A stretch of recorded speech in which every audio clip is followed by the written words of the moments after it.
And welcome back to another episode of the Double Doink podcast. My name is Brendan Deek. Thank you so much for tuning in today. If you haven't already, please hit that subscribe button. It would be greatly appreciated. You can also rate the podcast and read the podcast wherever you listen to your podcast. It would also be greatly appreciated. NFL Draft Prospect interview series continues. And today I'm happy to be joined by defensive back, cornerback for the Minnesota Golden Gophers. Coney Durr is in the building. Coney, how we doing, brother? What's going on? I'm doing good, man. Taking it day by day. So how so I want to start here. How's the process been for you? How have the last couple of weeks been? Been happy, been sad? Have how many teams have reached out to you? Just tell me what's been going on the last couple of weeks. Yeah, man. So, obviously this process, man, it's been full of a ton of emotions over the past few months, and just taking stuff day by day, man, controlling what you control. I've talked to multiple teams. Actually just got off the phone with the Raiders, so okay. It's been a pretty cool journey to experience, the ups and the downs, and preparing for, the big weekend coming up next weekend, yeah. And just trying to stay grounded and just trusting in God. Are you getting antsy? You ready for next Thursday? You ready for this whole thing to start? Yeah, man, I'm ready to just figure out where I'm gonna be at and put in the work, man. I'm a process driven guy, so just ready to hit the ground running, man, and really do the other side of things. So just get to work, really. I'm not too big into flashy stuff. Just ready to get to work, man. All right, so I'm gonna hit the rewind button, Coney. We're gonna go back to your early days here. So you grew up in Baton Rouge, Louisiana. You told me earlier before the podcast. When did you start playing football? Man, so I started playing football when I was about four years old. So I lived in Atlanta for a few years, actually. My parents got married. We moved to Atlanta for 5 years, then moved back to Louisiana. But started playing football in Union City, Georgia, just south of Atlanta. Man, just fell in love with the game. I also played, baseball growing up. Did a lot of traveling with baseball also. So was kind of a dual sport athlete, and eventually just gravitated towards just football when it got to the high school and everything else. So man, just been hitting it ever since.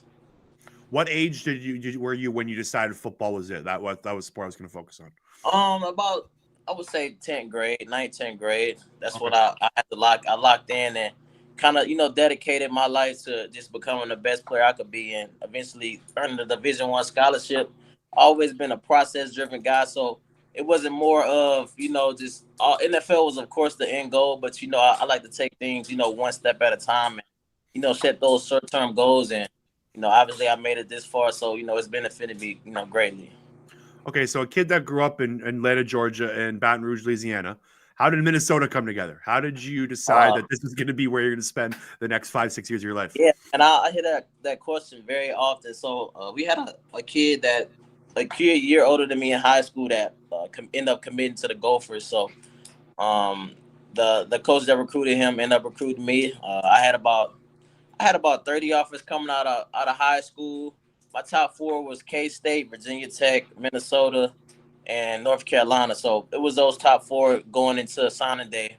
We had the late signing day back then, so I had time to. In January it was kind of, I took a few visits. So yeah, I mean, ended up choosing Minnesota. Just the Twin Cities metro area has been great to me, man.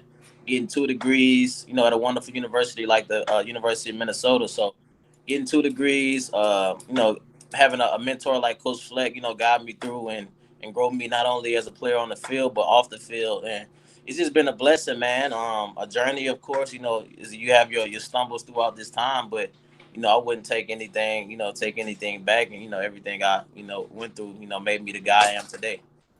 So you ended up playing in the Holiday Bowl as a true freshman, and then you got hurt. And you battled back to basically be one of the best cornerbacks this program has ever seen, and probably the best cornerback on that team for the last 3 years.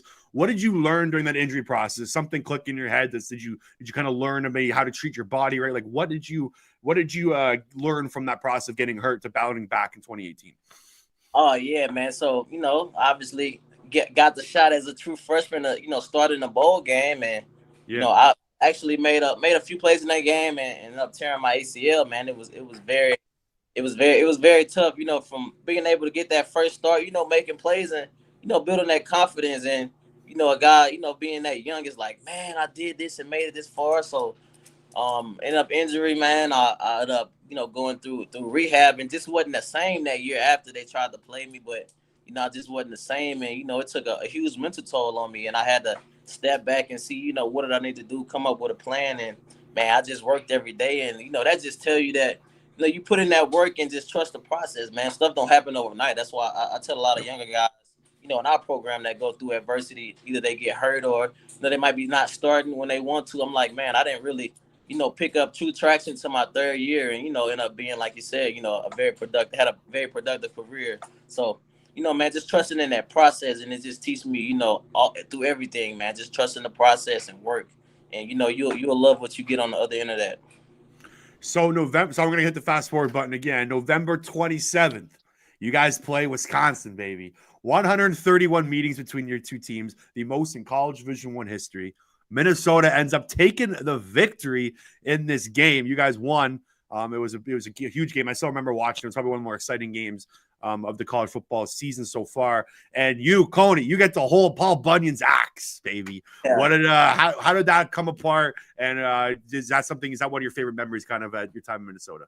Yeah, man, I would definitely say that's the pinnacle of my career as far as everything I've been through, and just the history of the Minnesota and Wisconsin rivalry, man. Like, if you look back at it, man, we have 1890, man. The first match was 1890. Yeah. And before 2018, we had not won an axe in about, I think it was like 20 years. So just to get it twice, and then my senior year to end up getting it at home, all my family with my last home game, it was just, man, it was a great feeling, and bringing that to the state of Minnesota and have those bragging rights is huge. Like, it's actually some tension in the rivalry again, and it's starting to pick back up, and fans are starting to get behind the University of Minnesota, and it's just been great working with Coach Fleck, and just building this program over the few years with guys like Tyler Johnson, Antoine Winfield Jr., those type of guys.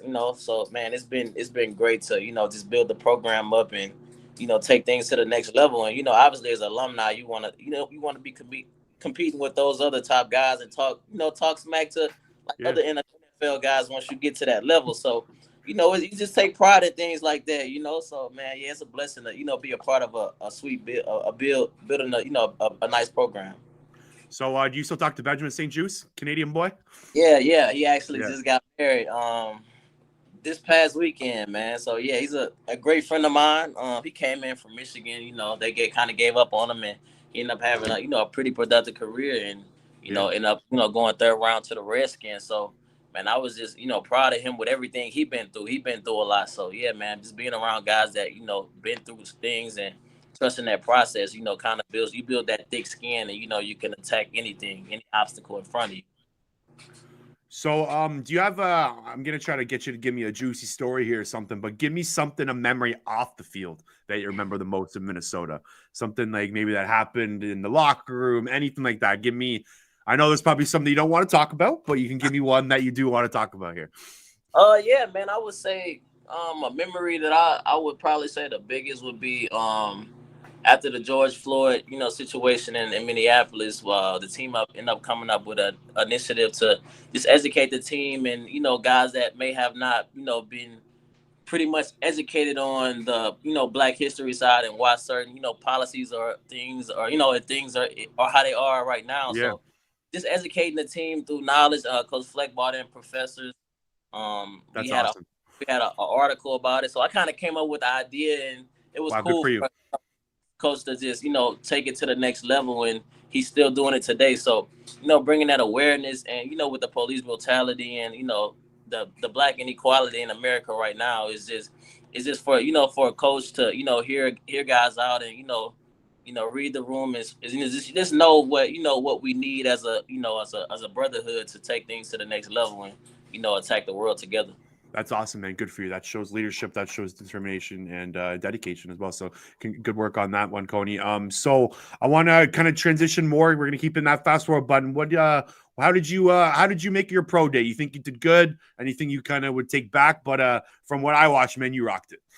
Yeah, I did. I feel like I did decent. Could have ran a little better, but as far as my movement drills and everything, and just talking with teams after, man, I feel like I had a pretty productive day, and I wouldn't take that back for nothing. And everything happened for a reason. But my tape, speak for itself. And I've made a ton of plays that more than a lot of guys, and Yeah. a lot of that's being talked about more than me. So I just let that let that speak for itself. And when I hit the whatever team I'm on, man, I'm just ready to work and put that work in to be where I need to be.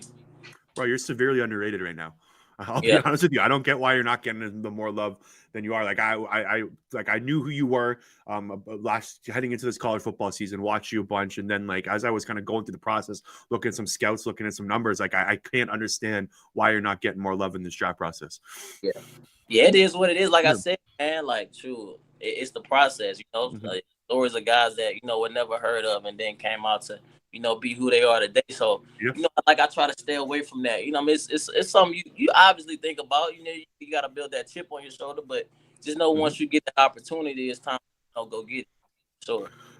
So let's take it off the field here. What are your hobbies? What do you like to do for fun? Are you supporting your Timberwolves right now?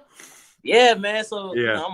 I'm not the biggest Timberwolves fan. I'm not gonna sit here and lie to you, but being in the Twin Cities these past few years, man, I've definitely been rooting for them. I actually went to a bar yesterday and just hung out and kind of watched the game. So Yeah. man, it's been pretty cool to experience that. But some of my hobbies, I ran a real estate business like last year doing doing the off season and did pretty well for myself. So I'm kind of been into real estate investing and things like that. So kind of what I've been doing on the side of preparing for the draft. So just trying to stay busy and and do different things, spread my wings, and just connect with people.